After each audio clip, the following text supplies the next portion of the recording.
안녕하십니까. 오늘은 2023년 10월 23일 월요일입니다.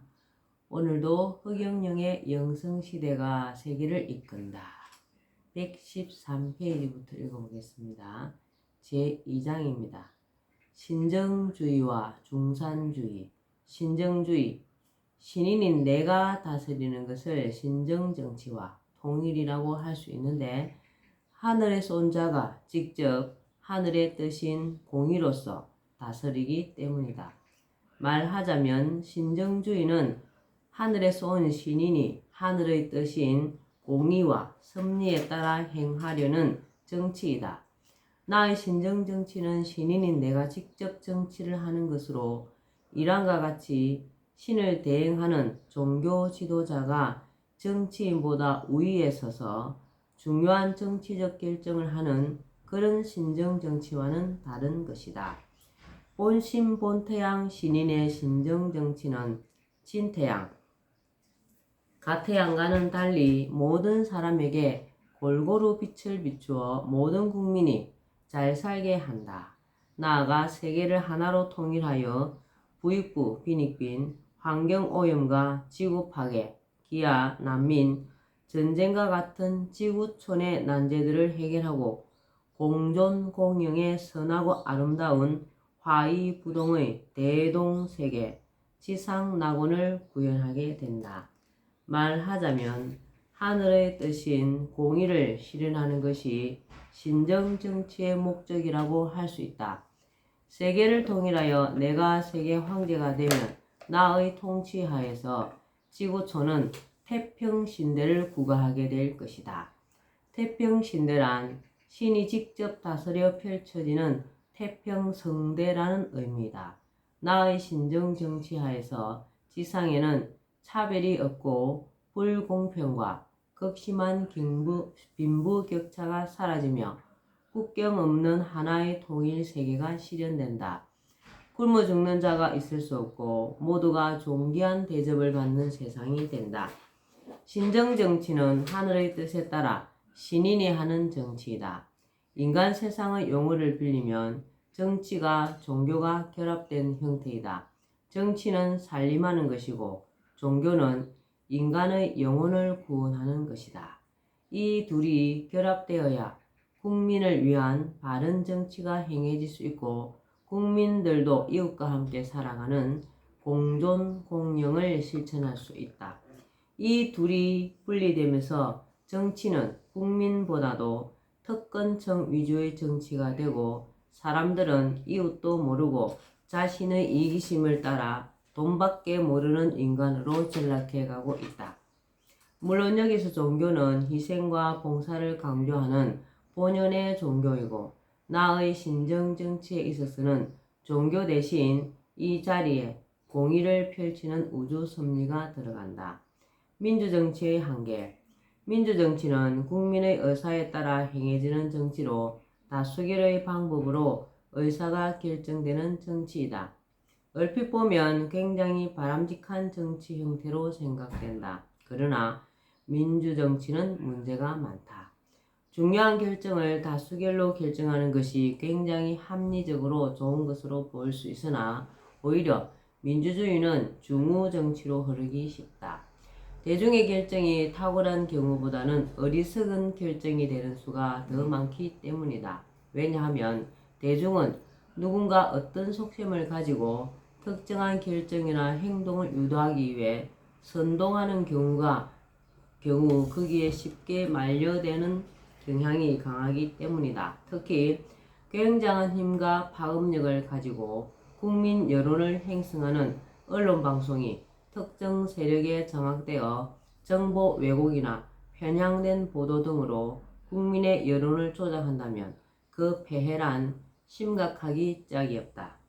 민주주의는 민주주의라는 그 방식에 의해서 망하는 것이다. 오늘날 우리나라 민주정치는 이러한 문제점을 그대로 드러내고 있다. 선거 때마다 언론과 방송은 그대 정당 후보들의 유리한 보도와 방송을 일삼아 국민의 결정에 지대한 영향을 끼친다. 언론 방송의 이러한 태도와 행위는 국민을 선동하는 것과 다를 바 없다. 맞죠? 선동당한 국민들이 여야 거대 정당 후보만 계속 뽑아 말이 좋아 민주정치이지 실상은 특권층에 의해 특권층을 위한 특권층의 정치, 선동에 의한 중우정치가 행해지고 있는 것이 오늘날 우리나라 민주정치의 현주소라고 해도 과언이 아니다. 맞죠? 언론에 국민이 많이 쏟고 있습니다. 그래서 언론은 정확하고 진실되는 방송을 해야 됩니다. 통일의 3요소. 통일은 우주 원리이다. 신정정치의 본질이며 우주적 시스템의 일환이다. 일시 무시일, 일종 무종일이라고 천부경에도 나와 있듯이 우주는 하나에서 시작하여 분열을 거쳐 다시 하나로 돌아가지만 이 과정 자체는 무한한 반복으로 결코 끝이 없다. 하나가 분열을 시작하여 천지인의 삼극을 만들고 우주의 모든 하늘과 삼라만상을 만들어낸다. 삼라만상의 전개에 발전도 발전이 멈추고 결실하고 수렴되는 때가 온다. 봄에 씨앗을 심으면 싹이 나고 자라서 여름에 무한히 번성하다가 가을이 되면 잎들이 말라 죽으며 열매와 씨앗을 남긴다. 겨울에는 모든 것이 사라진다. 그러나 씨앗은 죽지 않고 겨울의 냉기 속에 다져져 다시 봄이 오면 싹을 낸다. 동물이나 인간도 마찬가지이다. 나도 자라고 그러다가 성장이 멈추고 서서히 노화되다가 죽음을 맞는다. 그러다가 성장이 멈추고 서서히 노화되다가 죽음을 맞는다. 그리고 다시 태어난다.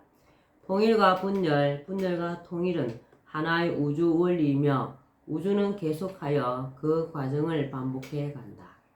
이제 섭리적으로 지구는 신인이 와서 분열과 대립, 갈등 속에 있는 지구인들을 화이부동의 통일 세계로 이끌어갈 시기가 되었다.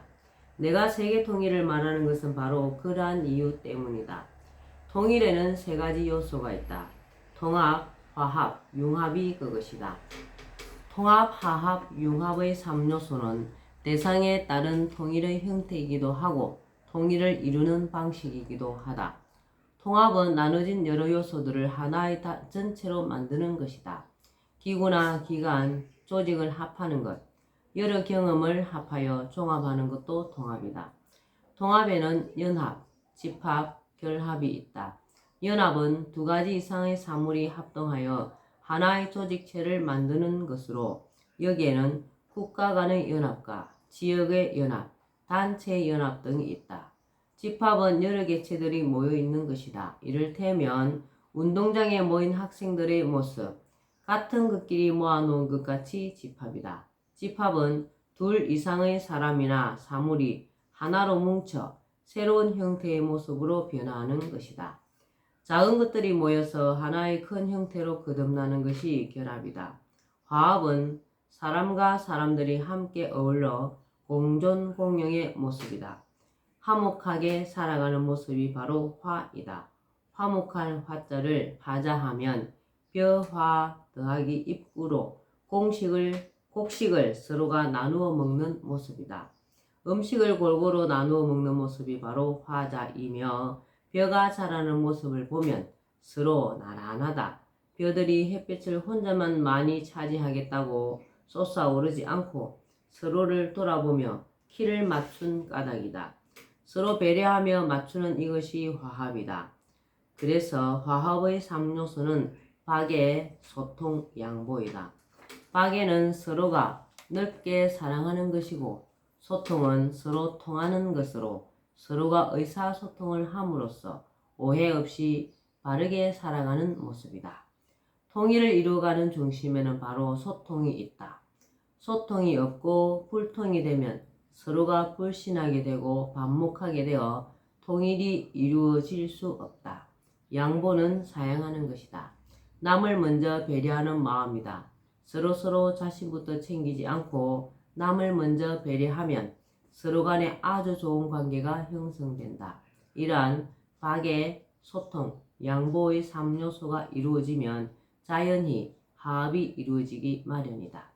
융합은 통합과 화합보다 한층 더 진화해간 모습으로 합한 정도가 가장 높다. 융합의 3요소는 혼합, 용해, 발효이다. 순서는 서로를 섞는 혼합이 가장 먼저이고 혼합된 것이 녹아서 하나가 되는 것이 용해이다. 발효는 최종적인 단계로 두 가지 이상이 섞여 시간이 지남에 따라 다른 성질의 새로운 것이 생성되는 단계이다. 혼합, 용해, 발효의 융합은 흔히 물질의 액체 상태에서 쉽게 찾아볼 수 있으며 인간관계나 사회와 제도, 정신활동 등에서도 융합은 나타난다. 오늘날은 융복합 시대로 여러 개의 물질을 융합시켜 더욱 발전된 물질을 만들어내거나 기기 간의 융합도 이루어지고 있다. 말하자면 융합은 서로가 만나서 성질이나 모양이 다른 것으로 변하는 것이다. 융합은 새로운 우주가 탄생하는 것이다. 네.